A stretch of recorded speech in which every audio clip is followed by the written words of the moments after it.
when I do Thunder Road, I usually sing I Ain't a Beauty, but Hey, I'm All Right. Unless there is someone in the audience, a guy who is annoying. Then I look at him and then I sing, You Ain't a Beauty, but Hey, You're Almost All Right. Hello, everyone, and welcome to a new episode of Set Lusting Bruce, your podcast all about Bruce Springsteen, his music, and mostly his fans. I am your host, Jesse Jackson. We are doing a timey-wimey episode. It is my morning, my guest's afternoon. And Alexandria, welcome to the podcast. Thank you so much. Thank you for having me. Yes. Now, where are you at this afternoon for you? I'm at home in my house in Norrköping, Sweden, and the time is like 4 in the evening. Very nice. But you spent some time in Jersey this summer, didn't you? Yes, I did. Yeah. Amazing time ever. It was perfect. It was more than I could ever have imagined. And isn't that wonderful when you build something in your mind, you know it'll be great, and then when it's even better, you go, "Oh, I can't believe this." I know. Yeah. And that was the case like every day in New Jersey. I couldn't believe all the things that were happening. I had a dream when I was 10 because I saw Bruce Springsteen. He did Dancing in the Dark, took up Courtney Cox. And I looked at my dad and I said, like, when I grow up, I'm going to go to Asbury Park and I will be singing there. And it's been a joke like forever. And now I actually did it. That's awesome. Yeah. Just in case, tell us a little about yourself. I am always 27 plus. Yes. I've been 27 since I was like 13 years old, I think. Okay. And I am Swedish. I'm a huge Bruce fan. I've been singing. I've been touring since I was 13. Wow. And it's been a never-ending tour. I always play every week going somewhere. It's either like Sweden or Norway, Finland, or other countries. And that's what I do. I don't have a family except for a dog, Teddy. Okay. He's beside me here. I don't have any kids. I don't have a husband. I do have a sister and a brother, and then the rest of the older family are unfortunately not alive anymore. So I always like to start at the beginning. So talk about, where did you grow up? And you've already said very young you knew you wanted to make music, but what did the family listen to a lot of music? And if so, what kind of music did you grow up listening to? We did listen to quite a bit of music. My mom, the school principal, she listened to the British Tommy Steele. And my dad, a controller in economics, he listened to Elvis Presley. Okay. And that was the case during that time. You were a Tommy Steele fan or you were an Elvis fan. So that was like a clash between my mom and my dad. You are the daughter of a mixed marriage. I am. Okay. I am. Yes. My mom continued to listen to stuff like the Beach Boys. My dad, he went to Bruce, to Eric Clapton, to Dire Straits, and that type of music. My brother, he listened to Iron Maiden. Okay. And me, I listened to Elvis and Bruce. Did you always know you wanted to write and play music? Yes.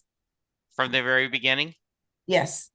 Mom and dad had recordings of me from when I was like 3, when I'm singing. So I've always been singing. The playing part, like with I play piano and guitar and stuff, that's just, I'm not an instrumentalist.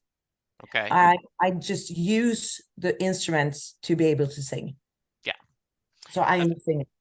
Because if you don't learn how to play an instrument, you have to find someone to accompany you, unless you're going to do it a cappella. So by necessity, you picked up the piano and guitar. Is that what I hear you saying? Exactly why. Okay. Yes. Yeah. That's nice. I've been playing bands and everything, but there's a lot of extra work when you have 5 other musicians to rehearsals, to earn money, to not fight. everything like that. It's so much easier when you're alone. And I wanted to be able to stand on my own 2 feet. So that's why I played instruments. So But I that do love guitar. yes, that reminds me of two stories. So I have my niece is married to Ryan, who is from Austin, and he does a band called the Night Owls. And they are a 60s type dance band, but all original music. And Ryan Harkrider is the writer. And so I had him on, and he said that the easiest part of a tour is the 2 hours you're on stage. Yes. That's the only fun part. Everything else is who gets to sleep in the bed tonight, who has to stay in the van, how often do we stop for bathroom breaks. He says the rest of it's all crap. He said Yes. the 2 hours on stage makes it worth it, but and then my other friend, Sarah Hickman, who is a singer-songwriter from Austin, and she said the same thing, that it's so much easier when it's just her and her guitar because it's easier. You can pick what you want, and financially, because you don't have to pay the band. But often, some gigs, they want a band. And so you have to do this. So, yes, there is that mixture back and forth. Yeah, but it's even when you're alone like I am, I have to do everything myself. Like Yes. all the bookings, all the travels, all the like fixing the tours, talking to people, talking to fans, sending stuff, email, phone calls. Like you have to do everything yourself. And the only reason why you do all that stuff, which is not fun, the traveling, like sitting Yeah. in a like traveling for 18 hours to do a gig for 2 hours. Right. Those 2 hours are worth it. Yeah. But it's a lot of work. And sometimes you wonder, it's like, why in God's name do I do this? Yeah. But Because, you get the answer when you're up on stage. That's the yes, answer. when you get that stage and you feel that love. I read earlier this year, I had David Leaf, who is one of Brian Wilson's biographers. He's written a book, and I was talking to him about, I saw Brian recently last summer, and it seemed like he was not in good health, and just he looked old for the first time. And David said that Brian still tours for three reasons. One, he loves hearing the band behind him do his music, and he just enjoys hearing this band perform all of Brian's music. And then he says he feels the love of the audience enjoying his music, and that love, all those Beach Boys songs, all those songs he did himself. Then third, he loves room service. So I thought, there you go. That sounds pretty good. Yeah. But they You sound really good at See Here Now. Yeah, Really good. yeah, I agree. Mm. So you give me a little more details about how old were you, and where did you first see Bruce asking Courtney to dance? That was on TV. Yes, of I course. was too young. Like I wanted to do a Bruce concert, but my parents didn't think I was old enough. I think I think my first tour was actually, or first Bruce concert was in, what's that, maybe 92. So that was Okay. pretty late. But that was in 84 when I saw the TV show Yeah. at home with my dad. I was Mhm. 10. So now you know how old I really am. No, I'm not going to do math. There was no math on this podcast. Yeah, sometimes fans, because especially fans who've been a long time, will have a little bit of snobbery toward the Born in the USA album, right? Because that's the album. And I often tell fans, people who don't like Bruce Springsteen, I will say, have you listened to anything besides Born in the USA? But I always like to remind them, Born in the USA was the gateway drug to Bruce's music Yeah. for millions of people. Hearing that album and those songs and those hits is what led them to discover all the other Bruce music, isn't it? Yeah, it is. And I would never, like, I am a like intense fan, but I would never say anything bad about Born in the USA. I think it's still a brilliant album. And just like whatever gets people to listen to Bruce, if that's Dancing in the Dark, great. And it's a way into Bruce, and maybe they're going to continue the route. If they stop at Born in the USA, if they stop there, then maybe Bruce is not for them. Yeah, So exactly. let it be. And for us fans, I don't like, people can do whatever they want to do, but I don't like when you dismiss something that's been so important for their hero. Right. It's a really important album, and just I love it. Yeah, I'm love it. I've told this story a couple of times on the podcast. I remember, to tell you how old I am, Linda Ronstadt was on Johnny Carson, The Tonight Show. And he was asking her, he said, I understand you recently went and saw Frank Sinatra. And she goes, yes. She goes, and let me explain something, Johnny. She goes, I get tired of singing Blue Bayou. I get tired of singing, when she named a couple of songs. She goes, and so I got tickets to see Frank Sinatra, and I was excited, and I was thinking all these songs he does that I hoped he would perform. And she goes, and it hit me, my fans are me going to see Frank. She goes, so now then I find a great joy in doing Blue Bayou or something else because I know there's probably someone in that audience that has never heard it before, and that is their favorite song. Yes, exactly. I remember a couple of concerts ago, I had a person standing beside me saying that I have never heard Born in the USA live. I want to hear it. And so Bruce played it. But instead of Born in the USA, he was singing Born in the USA. And the guy beside me, he was like, what does he do? How can he do that? It's a song. He needs to sing it like it is. I'm like, yeah, well, That's a they funny are story. about to change it a bit, Yes, right? we are. Oh, Yeah. that's wonderful. So you mentioned seeing him in the early 90s. A lot of fans don't count, but and I also like to preface this, Alexandria. The amount of times you've seen Bruce live is not a fair barometer of how big of a fan you are.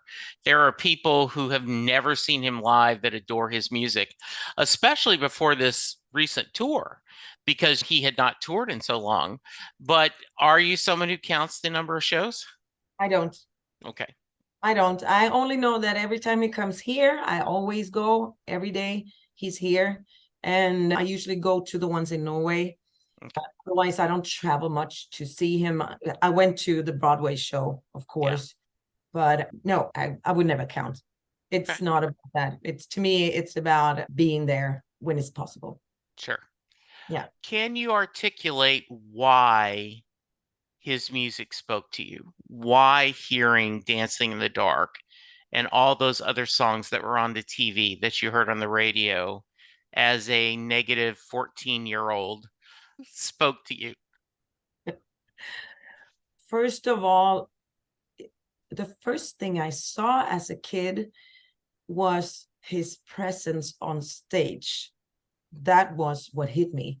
Like the way he moved, the way he like had the guitar, the way he talked with the band while he was doing the show, and the way he interacted with the audience. That was like, wow, you can do that. So that was like the coolest thing. And then after that came the music. And as a 10-year-old in Sweden, it's some of the things are really hard to relate to, factories and stuff like this. I don't know what that is, but the melodies are beautiful.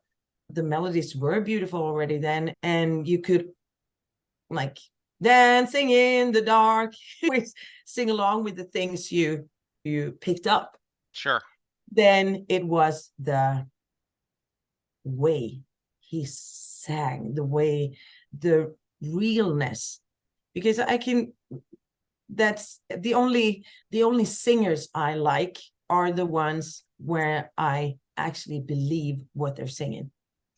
I don't want to name any names, but I could say Mariah Carey, for Okay. example. She's a great singer. There's nothing to say about that. But when you focus on doing that, all the listen to me, I'm a great vocalist. Yes, you are. But when you do all the stuff, I Okay. I stop to listen. Bruce never does that. He tells a song, he sings it. It's like he's speaking though he's singing, and I Yes. listen, I hear. Yeah. So that's what it is. Yeah. And I've quoted this a lot lately just because I found it fascinating. Jason Isbell was Mm. being interviewed, and he's many people consider one of the best songwriters today, under 50. And he said, you tell a story, and everyone, when you write songs, they think everything's autobiographical. And he goes, that's a compliment, but that's not necessarily the truth. And I think you can have an emotional truth. When you were talking about Bruce never served in Vietnam, but when he does Born in the USA, there is an emotional truth for that, right? And so he may never have left his family to go to Baltimore, but there is an emotional truth to that. Yeah. And I think that is one of the reasons I agree with you. That's when someone connects. I'll show my age, someone like Harry Chapin, who told great story songs, right? But they felt true. They felt like this happened to either me or someone I love, and let me share you that story. Yeah. Yeah. It sounds like you were always singing. When did you start writing? Um, Probably at 10 Okay. also. Like care step by step. I could translate a poem and put music to a poem, or I could translate a Swedish song into English or the opposite. So I started doing stuff like that, realizing I could actually write myself. But I always, and I still do, put boundaries on what I'm supposed to write about. Well, So tell me a little more about that. we had like in my family, without saying too much, there was a lot of things between mom and dad, and I couldn't talk about it because we didn't talk a lot at home. So I wrote about it, and then I gathered mom and dad, took them to the piano, and I played them a song, thinking they would understand I have an issue and I want you to hear this, telling them what I couldn't talk to say to them. And their response was like, oh, that's going to be great when it's done. I was like, oh, shit. Okay. So they don't understand. Okay. Because I try to put it in a subtle way. If I would have sung it straight out, they would understand. But I didn't. So I put boundaries on my own songwriting because I didn't want to be too blunt or be too on their case. Sure. And I still do that. And there are things that I want to write about, but I'm like, oh, people are gonna feel hit or people are gonna get sad. And the thing is, that's so stupid because everything is not, like we said, everything is not, has not happened to you. But I'm thinking like maybe that person is gonna think that it's about them. Yeah. It's probably not, but maybe they think that. So then I cannot write about that. So it's, instead of just, it doesn't matter, I'm just going to write and not think. Just write what I feel, not thinking if someone is going to feel hit or someone is going to get hurt. That's a problem. And I've done that my whole life. It's just stupid. It sounds like you're frustrated at your own putting those own boundaries. Have you thought about experimenting and trying a song or two where you don't put the boundaries, or is that just too uncomfortable? I stop. every time I do it, I stop. And also like that, what if someone finds this? Or what if? So Mm-hmm. I and throw it away. Okay. Like my first album I wrote about mom and my grandma mostly, and they were dead. Mm-hmm. So it's the whole world has to die before I can write the music I want to write. Yeah. So no, I need to work with that. And also like on my second album, I told a friend of mine, he's Finnish, and I said, I want to do a second album because the fans wants me to do a second one, but I don't want to do a sad record again because my first was pretty sad. So I said, every time I get into my subjects, stop me and write something else. So we wrote the whole album together by sending text messages. Oh, So interesting. yeah, he sent me, we never met to write. We just sent text messages and voice messages. So he wrote a line, the first line, and then I wrote the second one. And then he wrote the third one, and then the fourth one. And every time I went into my thing, he's okay, you're there again. All right, crap, I'm gonna rewrite it. But that also made me not really like the album because I didn't feel like it was really me. It's an okay album, not that. It's okay, and I like the songs and everything, but I like my first one much better because that was truly honest and just a more straight. Thank you for sharing. This is very honorable. This is very honest and very vulnerable. And I feel silly, but I really think you should listen to your heart and not be afraid of sharing that, because I do think you just said that the reason you love Bruce is that there's that honesty coming from you. I think your fans will be the same way. I think they will appreciate that honesty. Yeah. And I've actually only learned that during the pandemic. Yes.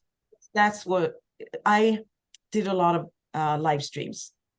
Yeah. And people ask me to do my own songs. And they do when I play live. They ask me about my songs, but I'm like, nah, you don't want to hear that. I'll play something by someone else. Yes. And I don't play my songs. And during the pandemic, they were like, yeah, we need to hear your songs. So I did play my songs. And people seemed to like them. And I was like, okay, so maybe my songs do something to someone. So if I ever gonna do another album, I'm gonna do it the way I did the first one, Good. not putting those boundaries on myself. Yeah. Totally. I think so. I because there's only one, as someone I know it's a cliche, but we have a Bruce Springsteen. We don't need another Bruce Springsteen. We need another you. So good. Tell me a little bit of how this Asbury Park, New Jersey trip happened. And tell me a little bit about that. Spring nuts. They're I the could, best. spring nuts. They're the best. We are the best. I am a spring nut. Yes, I am a I spring am nut too. a spring nut. Yeah, We are proud. yeah, Howie Chas said, I want you to fulfill your dream. I am gonna rent the Asbury Park and you're gonna come there and play. And do you want to get paid for it, or do you want it to be a charity event? And I said, I want it to be a charity event. And he said, for what? I was like, can I choose? Yes, of course you can. Okay, endometriosis. That's my illness. So we did that. And I couldn't be more proud. I wish my parents would have seen it, because I was walking in Asbury Park, walking towards the lanes, seeing my name on the wall up there. I was like, all right, now I can die. I'm yes. going to die happy now. There is nothing to explain how amazing that was. Uh, a dream for 39 years. I was there. I did it. And that's the Spring Nuts and Howard Chess. Yeah. So I am forever grateful. That is nice. How long were you how long were you here in the US? 3 weeks. Oh, that's amazing. Yes. And it was every day something out of the ordinary happened. A fan of mine, he said, my friend broke his or her back, so she can come with me to See Here Now. I have tickets for you if you want them. I was like, I wasn't planning on going and I can't afford it. No, but it's a present. What? Why? Because I followed you for years. I love you. I want you to have it. Oh, nice. Okay. So I got tickets for See Here Now, and I got to hear the Beach Boys, Mom's band. I heard Yes. them, my mom's band. And I'm a Foo Fighters fan. I saw Foo Fighters, Sheryl Crow. I've never seen her live. The Killers. I was like, is this really happening? Also, I rented an Airbnb, and there was a lady called Linda. She had it. And she used to be a florist. She had two flower stores. And she was also an artist, making beautiful jewelry and frames and stuff. Okay. And she was the coolest lady I have ever met. Like, so cool. And it ended up me staying at her place because, long story. Anyways, we went to a garden. I don't remember the name now. She talked to the owner and she said, this is Alexandra. She's from Sweden and she's a singer. Do you want her to sing at your place? And the guy said, can she come tomorrow? Yes. So I had a gig there. Nice. Garden. And I used to play on the Viking Line ships. It's a cruise ships. Sure. I know a guy called James Dalton. He lives in New Jersey. So when I booked my trip, I said to James, hey, James, I'm coming to New Jersey. Do you want to meet up for a coffee? So we did. And then James came. He's a great harmonica player. He did me he came as a guest artist on the Lanes gig. A guy that I met in Sweden on a cruise ship playing, I met in New Jersey, and he was playing with me at the wonderful gig. And then he said, Alexandra, there's a Bruce evening at bar A. I've arranged so you can come and play some songs there. Do you want to? What? Really? I can do that? Yes. So I had a gig there. Connie Freestone, she's a photographer. Connie, yeah. So she said, Alexandra, I want to do a photo shoot with you. What? Really? Yeah, on the cool Bruce nights. We need to do that. Okay. Yes, please. Thank you. So we did that. And then Connie saw a guy in a yellow Camaro. Anyways, yellow, really beautiful car. So she stopped the car and she said, hey, stop. Can we borrow your car? Because we have a photo shoot going on here. And he said, yes, you can. And then we took a lot of really cool photos. And the guy said, hey, Alexandra and Connie, can I do a rap for you? A middle-aged white man doing a rap. Sure. Yes, you can. So he did. 2.5 minutes of a rap from a middle-aged white man. And it was like pretty cool. So That's he said, awesome. yeah. And he said, I have talked to so many musicians and no one understands what I want to do with this song. So no one has put music to it. And I said, look, I have my guitar. Can I get my guitar? And we can do it again. So Connie recorded it and I played some chords and I sang some of the words he was rapping. Yeah. So we did a song there. And he was like super happy. He was like, yes, that's what I was talking about. That's the way I wanted it to sound. So he was super happy and said, borrow the car for as long as you want to. And then we did the photo shoot. And then we were going to the convention hall because I had my guitar. And I was like, Connie, maybe we could record something because in the convention hall, there's great acoustic. So we were on our way there. And Connie saw this TV show. It was the news. Was that I don't know what the news was. Anyways, So Connie said, this is Alexandra from Sweden while we were walking. This is Alexandra from Sweden. Maybe you want to do a piece on her, Connie said. And they were like, stop, what? What did you say? And this is Alexandra. She's from Sweden. She's a singer. So they went with us to the convention hall, recording me singing, dancing in the dark, the whole song in the convention hall. And then later it was on the news. It's, what?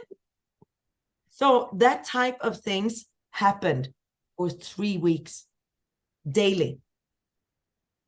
That's, just, it's a blessing, right? You just keep, I am living a charmed life right now. I know. And then like leaving. And then I also did a gig at, also a charity gig, Folk Across the Street. It was a beautiful gig with Chris Fritz. And on Asbury Lanes is what Jake Tizzle. You've met him. Yeah, Jake's been on the show. Just an incredibly talented young man. I am the biggest fan. Yeah. I asked him to sign my guitar strap.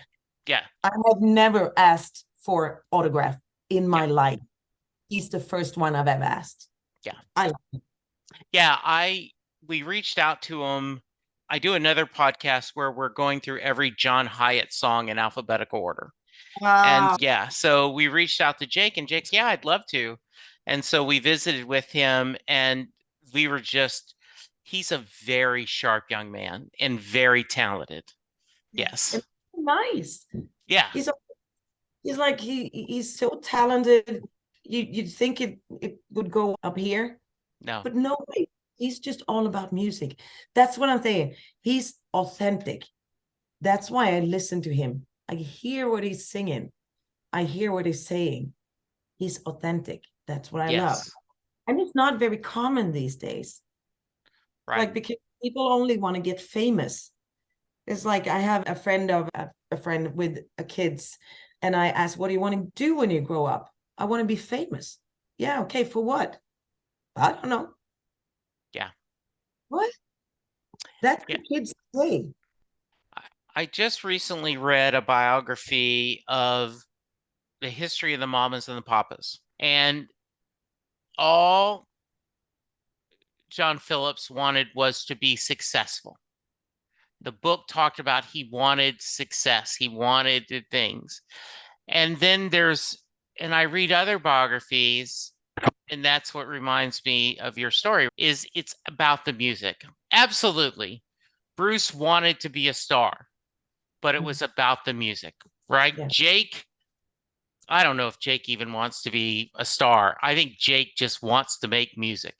Yeah. Whether it's his music, whether it's covering someone else's music. So yeah, absolutely. That's nice. I see myself a little bit because I had every year you get a calendar. So as soon as I could write, I got a calendar for Christmas every year. And on the front page of every calendar, it says, I want to become a singer. Okay. And everyone, I want to become a singer. And then I went to music high school. And my best friend, she said, you are a singer. Yeah, but that's not what I mean. I want to be a singer, and I want to sing as my job. That's what I'm going to do till the day I die. That's what I meant. And that's what I meant when I was like 5 years old and started writing. I want to become a singer, not just sing. I want to become a singer, a working singer. And that's what I'm going to do till the day I die. And I remember the focus, and I still have the same focus. I don't care about fame or anything. I don't want to be famous at all. The only thing I want to do is sing. I want to sing. And if I can't sing, then I don't want to live. That's what I do. And that's what I see in Jake. It's not like you said, I don't think he cares about being famous or not. He want to write music. He want to play music. He want to sing. Yeah. I thank you for sharing. It sounds like it was a magical trip. Stan had so much. Stan is the man. He is such a joy. Such a lovely man. He is so beautiful. It's stupid how amazing he is. And the way he took care of me in New Jersey, I don't know. I told him I have no idea how to repay you for all you've done for me. And he said, you've already done that. Yeah. Wow. With your music. Okay. Yeah. Thank you. So I can't wait to see him again. Yeah. Yeah. He's amazing. So what are some of, and it doesn't necessarily have to be Bruce, but what are albums and songs that you go to on a regular basis to find comfort, to help you celebrate, that are meaningful to you? If I'm gonna say, because yeah, I have The Rising. It's my Bruce go-to album. I think it's because that's the year when my mom got really sick and then she passed away in 2003. So that's why it's such a comfort album. And then I have Emmylou Harris, Wrecking Ball. That's a go-to album. I think it's a beautiful album. I have Deja Vu, Crosby, Stills, Nash and Young. That's a go-to album. Also, it's actually Greatest Hits by Simon and Garfunkel. Sure. I've listened to Simon and Garfunkel for my whole life, Yeah. and everything they do is amazing. I have 10 by Pearl Jam, and I throw in Copper by Live, the band Live. Okay. Yeah, those are some of the go-to albums. Okay. They never disappear. They're always In the rotation.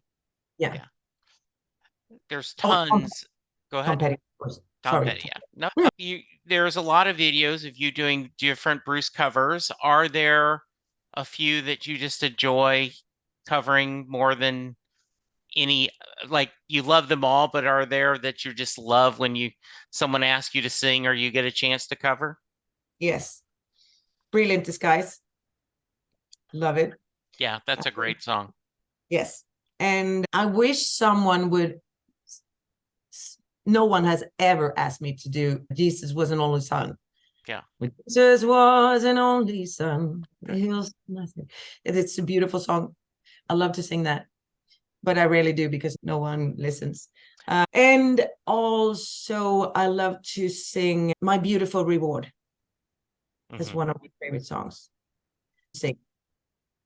And also, there's so many. Sure. It's to choose because there are so many. Yeah.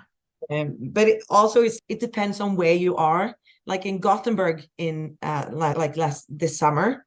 Yeah. When I did Bruce pre-shows, and like the reaction you get from the audience is so much different when you play for Springsteen fans from when you play for like A general club. in general. Yeah.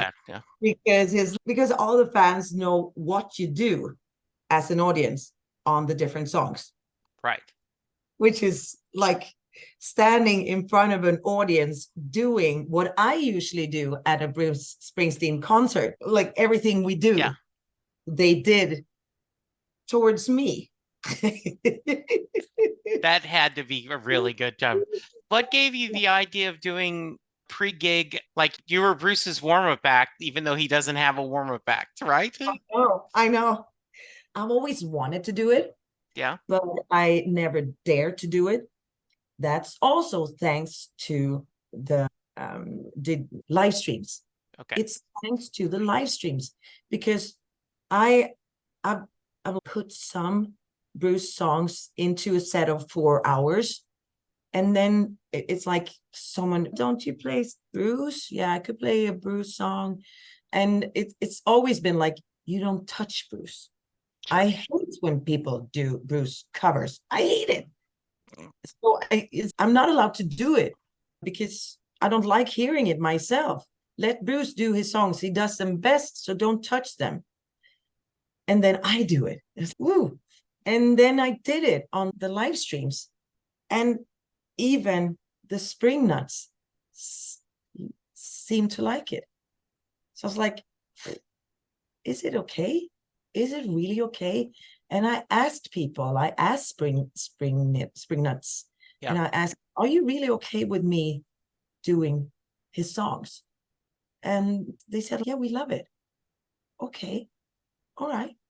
So when the dates came out for this tour, I talked to a friend of mine, Joanna, and she's just started, what do you call it? A company where she uh, Like a does booking agents or things like sort that. of a booking agent, Okay. but not really.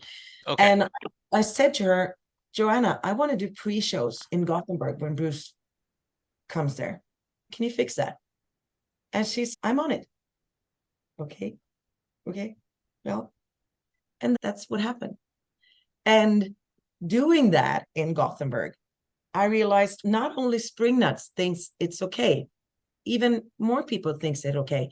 And also people that are not Bruce Springsteen fans find songs they like. Oh, so that's a Springsteen song. I have no idea. I like it. I don't like Springsteen, but I like the song. See, Yes. you like Springsteen. So Yeah. yeah, Yeah. Because I think sometimes my wife is someone who at first was, I can't understand anything Bruce says. He, he, and for the longest time, what I told her is think of it as an instrumental.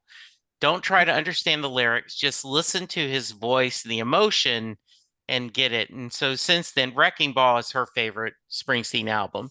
She right. just loves that. She's a big hiker. And so Rocky Ground, she always, when she's hiking in the woods, we've been walking on rocky ground.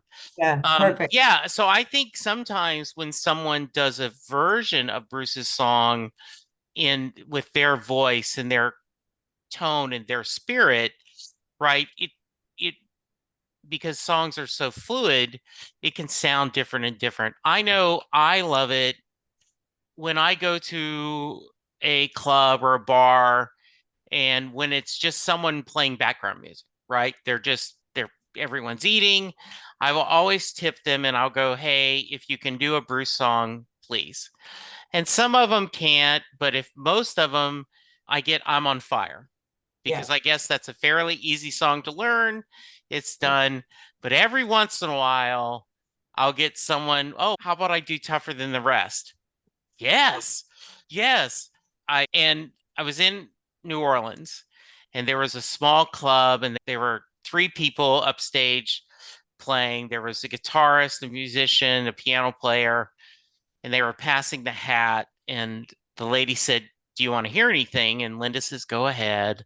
And I said, "Bruce Springsteen's my favorite musician." She goes, "Oh, I love Atlantic City. I'll do Atlantic City for you." And I was like, "Yeah." So I think if I'm a Springsteen fan and you doing a cover, if I was the priest or Brilliant Disguise, that's not what usually you get. You would get one of the normal if we're going to do a cover. So, yeah, I would be thrilled to hear it. And I think that would be so much fun to have you go as the warm up and then hit the show. So, what's next for you career wise? What do you want to do next creatively? Mm, I was talking about this the other day. Stan heard me. Ryan Hillgross, Yeah.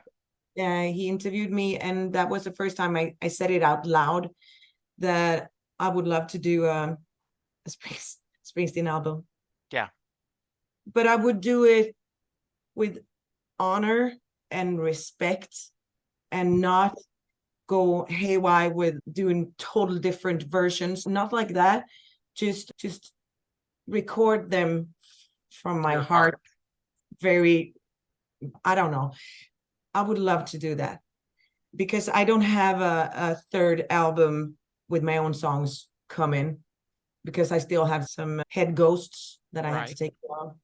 That could be something that I would love to do because, like, in September next year, Bruce is 75, right? Right. And I am 50.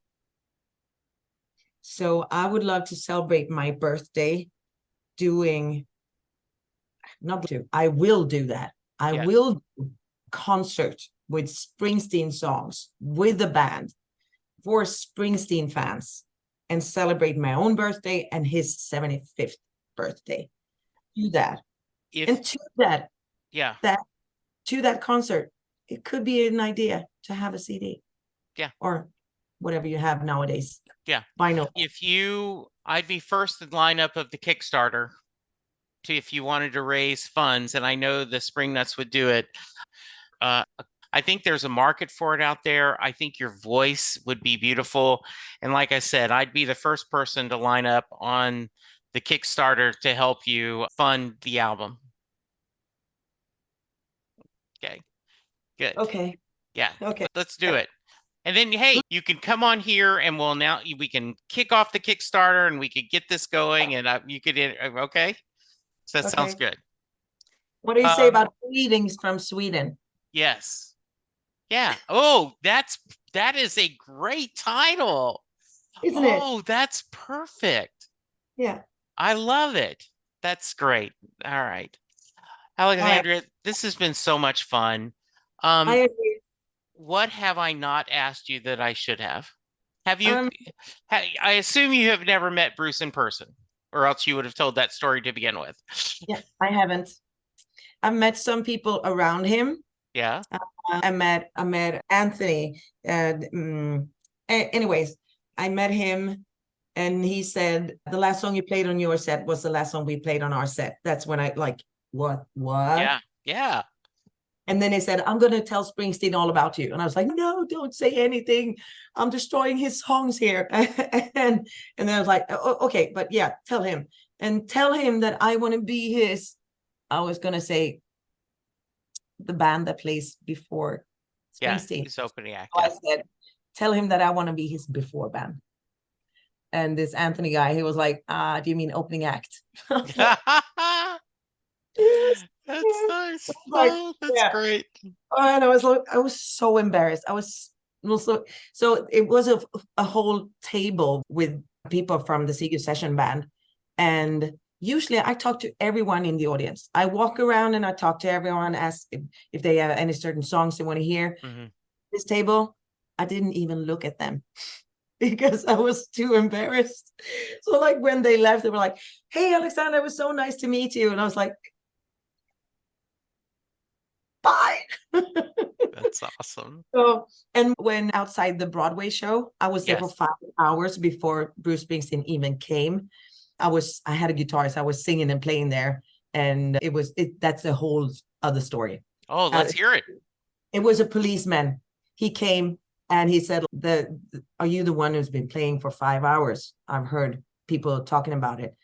And I was like, no. He pointed at my guitar and he did this. So crap, he's going to take my guitar. And I only brought the guitar in there because I was going to do a show at the Swedish church in New York. Okay. Why I had the guitar. And I just brought it to the rails because I brought it to the rails because I just bought the guitar. And someone asked, can you play? And I started playing. So I did that for 5 hours. And the policeman came, give me the guitar. I was like, now what am I going to play at the church tomorrow? Yeah. And he started playing. Yeah. He took a G, a D, and a C. And I was like, I know what that is. So we continued G, D, A minor. And I was like, Mama, take this badge from me, because I can't use it anymore. It's getting dark to see. Feels like I'm knocking on heaven's door. So I was all alone in New York for the first time in my life. And I was playing with and it went viral like this. And he wrote to me, Steven, he wrote to me afterwards. And he was like, hey, Alexandra, I just want to thank you for making me a celebrity among the YPD. That's awesome. I know. Yeah, that's a great story. Why did we talk about that? Oh, because you were talking about, I don't know how we got there, but I love it. You didn't, this is the dumbest question ever, but what'd you think of Broadway? Oh, that's why we talked about it, because when Bruce finally came, I froze. Okay. So it's like people were standing there getting autographs and everything. I was just like, I didn't even say hi, or I didn't say anything. I had an LP. And I was like, maybe he could sign it. Yeah. The LP was still by my feet. So I was just like, So hopefully I will never meet Bruce because I'm going to be frozen, probably fainting or something, or saying something stupid. It's a long story, and I won't tell it here because I've told it before, but I ended up getting a ticket for the book showing in Austin, Texas, which is about 3 hours from Dallas. And so I got up early that morning and drove straight to Austin for the book signing. And all I did on the way was practice, what am I going to say? What am I going to say? That's all. I just kept saying over and over again. So that when I saw him, I was able to say, last year I spent 9 months unemployed. I listened to Better Days, Land of Hope and Dreams every day. And I just want to thank you for doing that for me. People had asked, are you going to tell them about the podcast? And I go, no, I don't think that's right.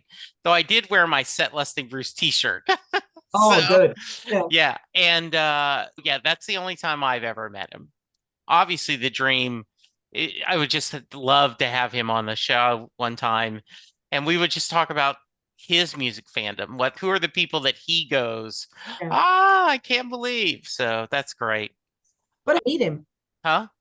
How was it to meet him? It was very good. He was, what, 7 seconds. You get your picture taken. And I said, no, but maybe, you know. Yeah, it was great. It was great. It was great for 7 seconds. Yeah. Yeah, I get it. I Yeah, totally. exactly. Yes. Yeah. This has been a blast. I can't wait. You are welcome anytime. I would love to hear you. Yeah, Thank you so much for having me. no, this is so if someone wants to reach you to hear your music, to buy the CDs, or just to support you, what's the best way? I have a homepage, which maybe is not that common these days because mostly people are on social medias, which I am. I am everywhere on Instagram and even X and Facebook Okay. and yeah, everywhere. But I have a homepage which is Alexandra-music.com, Okay. and you can write to me there. Okay. And I would never ask anyone to send any money, but if they want to order a CD, that's okay. And I have PayPal. Okay. So, Good. All yeah. right. That sounds wonderful. Yeah. Alexandra, thank you so much for spending time with me. I hope you had fun. Yeah. I did have fun. It was amazing. You are amazing. And I had so much fun, a lot of laughing. Thank you for that. Yeah, that is always good. Laughter is always good. Yeah. All right. Before I let you go, though, I got to ask you the Mary question. Yeah. So Jay Armstrong is retired honors English teacher, but when he was teaching, he would give his students the lyrics to Thunder Road. They would study it as if it was a poem. They would talk about the imagery Bruce uses, the themes Bruce explores, and then he would ask his students at the end of the class, does Mary get in the car? Yeah. Alexandra, that is your question. Does Mary get in the car at the end of Thunder Road? All right. You know me now, and you know that I talk a lot. That's And good. I've been thinking a lot about this, a lot. And so Bruce was 24 at the time, right? Yeah, I think so. Is and he's saying, do you want to take a chance on us, on life? It's after the Nam War. And he is, among other things, saying, you ain't a beauty, but hey, you're all right. I think that's a little bit rude, isn't it? Yes, If that's why my wife says no. He calls her ugly. She's not getting in the car. exactly. If he would have said, I ain't a beauty, but hey, I'm all right, it might have worked. I'm thinking, is he in an early midlife crisis? Like he's saying, I'm not a hero. He has no self-confidence because the only thing he has is a car and a guitar, nothing else. Still, everyone else in town is a loser. Does that mean that if Mary doesn't jump in the car, is she also a loser? That's rude. Mm-hmm. The ride ain't free. What does that mean? And so I would say, no, she did not jump in the car. He is too immature and also, like, in a way, too full of himself because he's so young. He needs to grow up. But of course, she loves him endlessly. And they will be, they are still friends. They're going to be friends for life till the day they die, both of them. And because he's meet me at Mary's place. Yeah. Of course, they're friends.